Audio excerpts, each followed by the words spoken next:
Most forms of football have a move known as a tackle.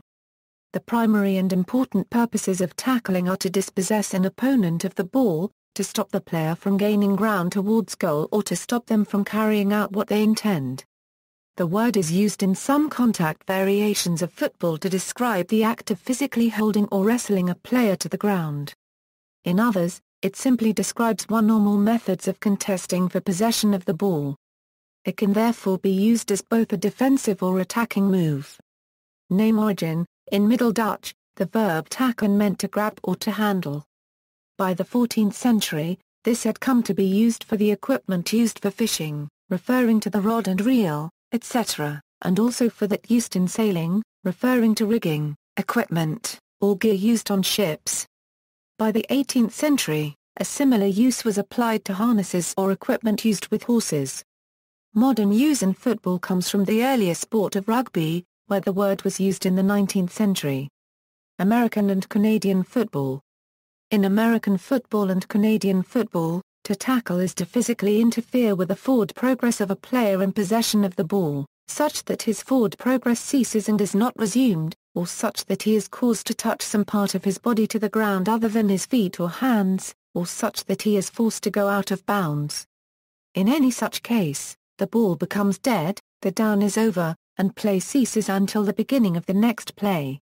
A tackle is known as a quarterback sack when the quarterback is tackled behind the line of scrimmage while attempting to throw a pass.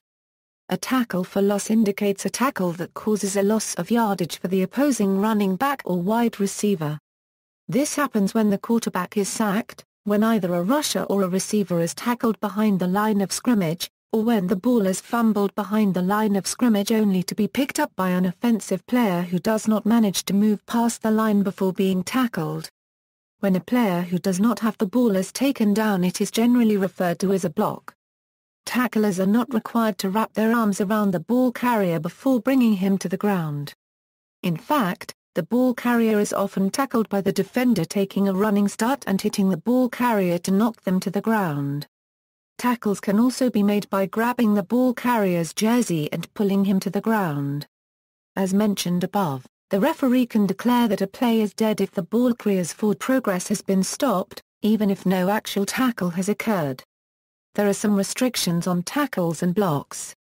At no time may a defensive player tackle an offensive player by grabbing the face mask of a football helmet. Doing so incurs a 15-yard penalty and the victimized team is awarded a new set of downs. Although spear tackles are allowed in gridiron football, a player may not use his helmet to tackle an opponent as the technique can cause serious injury to both players and also warrants a 15-yard penalty as well as a fresh set of downs if committed by the defending team. This is known as spearing the player. A similar penalty is assessed to any player attempting to make contact with his helmet against another opponent's helmet, which is known as a helmet-to-helmet collision. Grabbing a ball carrier by the pads behind his neck and pulling him down is known as a horse collar, a method which has been made illegal at all levels of American football. It is also illegal to tackle a player who has thrown a forward pass after he has released the ball. Doing so is called roughing the passer, and incurs a 15-yard penalty and a fresh set of downs for the team with the ball. However, in the NFL a player can continue forward for one step, which means that often a player who is committed to attacking the quarterback will still make a tackle. Place kickers and punters are afforded an even greater protection from being tackled. Once the play is ruled complete, no contact is permitted. A player who makes contact with an opponent after the play is charged with unnecessary roughness, and his team is assessed a 15-yard penalty. Blocks that occur in the back of the legs and below the knees, initiated below the waist, or clotheslines are also generally prohibited, and players who use them are subject to much more severe penalties than other illegal tackles.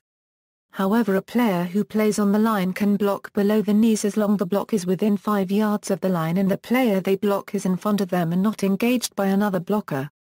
In the National Football League, tackles are tracked as an unofficial statistic by a scorekeeper hired by the home team. Though the statistic is widely cited, the league does not verify that the counts are accurate. Association football. In association football, a player tackles an opponent by taking control of the ball from them.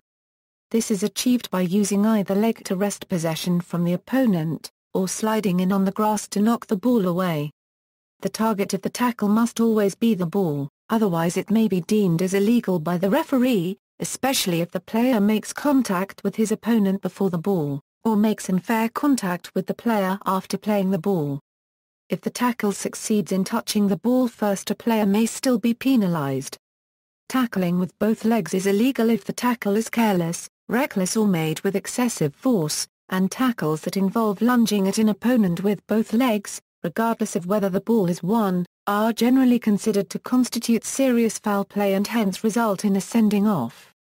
Although tackles from behind were formerly illegal, tackles can now be legally made from any direction, so long as contact with the ball is made and the tackle is not excessively dangerous. This explicitly includes scissoring, which is likely to be punished with a send-off, as it poses a high risk of severe knee injury to the player being tackled. Tackling with studs up is considered dangerous. A studs up tackle is made when a player lunges into a tackle with a leg or both legs outstretched, exposing the soles of their boots. Referees are encouraged to at the very least caution players who commit such challenges. Australian rules football. As there is no offside rule in Australian rules football, players can be tackled from any direction, and often blindsided. For this reason, the sport allows shepherding methods for teammates to be able to protect the ball carrier. The variety of different ways to contest possession in Australian rules has led to first-time observers of the game regarding it as having no rules, or as some Australians unfamiliar with the game colloquially term it Rafferty's rules. Despite these stereotypes, however, there are actually quite strict rules governing tackling. In Australian rules football, the move commonly described as a tackle is similar to in rugby and involves wrapping, holding or wrestling a player who has possession of the ball to the ground. Tackling in Australian rules is unique in that if tackled player does not dispose of the ball having had opportunity to do so, or concedes a penalty in the tackle, the tackler is rewarded with a free kick. This is only paid if the player tackling does not either deliberately or unintentionally hold the ball to their opponent's body. A tackle must make contact below the shoulders and above the knees, and a player is able to be thrown to the ground, so long as the tackle is not reckless. There are also rules outlawing pushing in the back, making tackling more difficult. Players wear little to no padding to cushion the impact of tackles, however mouthguards are essential for keeping teeth. As there is no offside rule in Australian rules, tackling is more often when chasing a player down rather than frequent on head-on contact. Types of tackles in Australian rules. There are many types of tackles in Australian rules football. Perfect tackle. Euro, when a player lays a tackle on an opponent that has had prior opportunity to dispose of their ball and in the process makes it impossible for their opponent to dispose of the ball. For example, if a tackler pins an opponent's arm, then the opponent cannot possibly handball, and if they pin both arms, then it is nearly impossible to legally execute a kick. A player is almost always rewarded for a perfect tackle. Gang tackle. Euro, when the player in possession is tackled by more than one opponent at the same time. High tackle. Euro, any tackle which infringes on the opponent's neck or head. This includes any tackle which slips above the AC joint. This is illegal and the penalty is a free kick. Grass cutter tackle, when a defending player tackles an attacking player around the ankles, making movement impossible for the attacker. Coat hanger. Euro, slang for high contact to the head, usually by a stiff arm, which causes a player to land flat on their back. It is often accidental due to the high pace of the game. The penalty may be a free kick if deemed accidental or a reportable offence which may result in suspension. Diving tackle. Euro, when a player leaves the ground in attempting to tackle. Slinging. Euro, a player is slung to the ground in a tackle. Broken tackle. Euro, when a player is able to break free of a tackle. Spear tackle. Euro, also known as a dangerous throw, it is a reportable offence and may result in suspension. Push in the back. Euro, any tackle which forces the player forward, into the ground, or both, from behind. This is an illegal tackle and the penalty is a free kick. Bump or hip and shoulder tackle is a legal Aussie rules tactic for both dispossession of the player with the ball and also impeding players involved in a contest but not in possession of the ball. The difference between a bump and a tackle is that arms are not used in a bump, which must be made side-on using the hip and/or shoulder.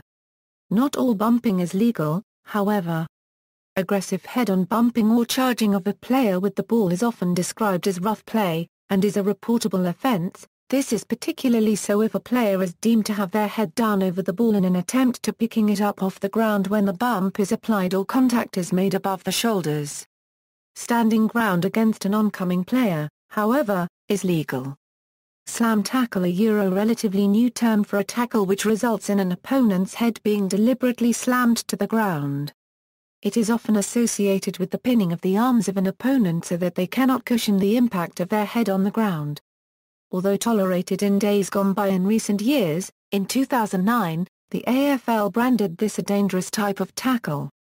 Incidents in the professional AFL involving Byron Pickett and Darren Milburn have come under particular scrutiny. Wing tackle or chicken wing tackle, when one arm is pinned in a tackle. After sustaining severe damage from this type of tackle during the 2009 AFL season, Brent Harvey called for this type of tackle to be banned. Other tackling methods.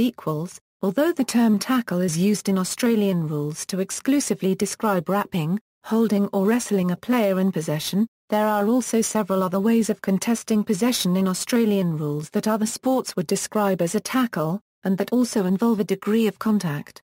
Other defensive actions are generally categorized as one-percenters. Colliding with other players whilst trying to catch or mark the ball is part of the game, however tackling a player jumping in the air to catch a ball is strictly not allowed. Bumping a player who is jumping to catch the ball is not allowed unless the player is deemed to have intentions to contest for possession or have eyes for the ball. The defensive tactic of punching away from a player is allowed. Smothering, which involves using the arms or body to get in the way of an opponent's kick as it leaves their boot, and is similar to a charge down in rugby football.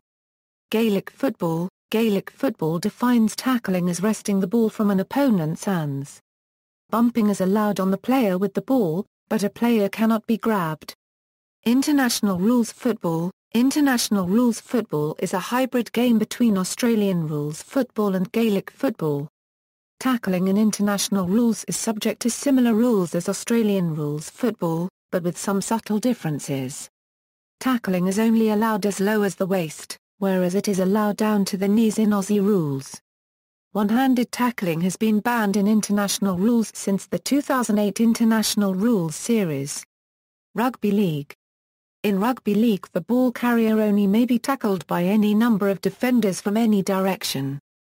The initial contact in the tackle must be made below the ball carrier's neck or it will be deemed a high tackle and penalised.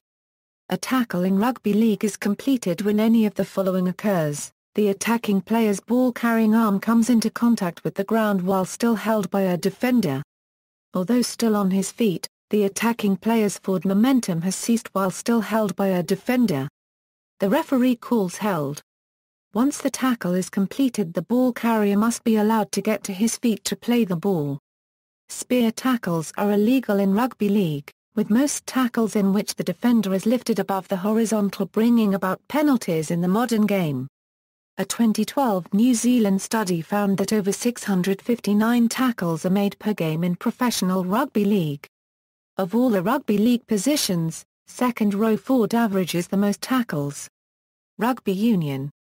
In rugby union, a player must be brought to ground for a tackle to be completed. The tackled player must release the ball, but the ball is not dead and a ruck forms to contest possession of it. If the ball carrier is not brought to the ground, a maul will usually form.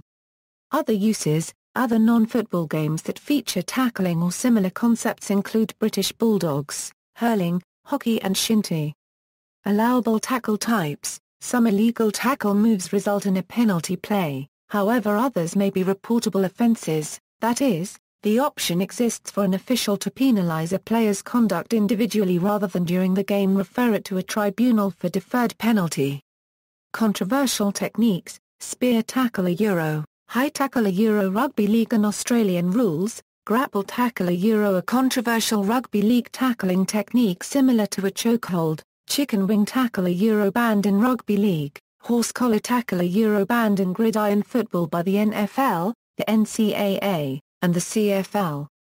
This tackle involves the defender reaching his hand inside the ball carrier's collar, grabbing the collar, and pulling players straight down or backwards and down. The tackle has the potential to cause severe injuries to the tackled player's neck, legs and ankles.